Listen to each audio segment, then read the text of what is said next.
মাননীয় সদস্য প্রশ্ন উত্থাপনকারী জনাব মোহাম্মদ আশরাফ উদ্দিন একটি প্রশ্ন করতে পারেন। ধন্যবাদ মাননীয় স্পিকার।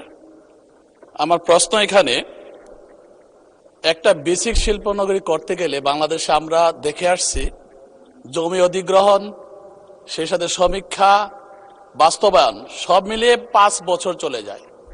একজন ব্যবসায়ী যে কিনা বেসিক শিল্পনগরীতে জমি কিনে, তার কিন্তু ব্যবসাটা বড় ব্যবসা না, সে কিন্তু মিড ক্লাসের চেয়ে লোয়ার মিড ক্লাস।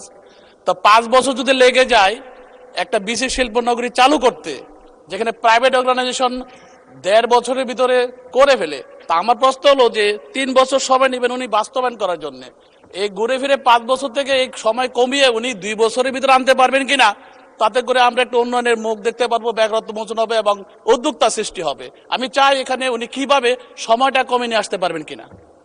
ধন্যবাদ। মাননীয় মন্ত্রী। মাননীয় স্পিকার, আপনার মাধ্যমে প্রশ্নকর্তা মাননীয় সংসদ সদস্যকে ধন্যবাদ। আপনার যে সময়ের কনসার্ন, এটা আমি পুরোপুরি শেয়ার করি।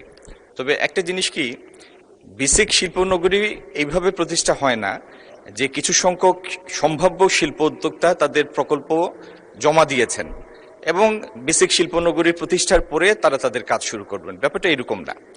এটি স্থাপন করা হয় এর আগে শতপ্রণোদিত হয়ে উদ্যোগে শিল্প মন্ত্রণালয়ের অধীনে বেসিক একটা সম্ভাব্যতা সমীক্ষা যাচাই করে তারা এখানে একটা শিল্প পার্ক বা বেসিক শিল্পনগরী প্রতিষ্ঠার উদ্যোগ নেয় এবং শিল্প হওয়ার পরে, বেসিক হওয়ার পরে তারপরে আগ্রহী উদ্যোক্তারা এসে প্লট নেন, তারপরে শিল্প প্রতিষ্ঠার উদ্যোগ নেন। কিন্তু তারপরেও আমি আপনার সময়ের এই কনসার্নটা পুরোপুরি শেয়ার করি। ধন্যবাদ।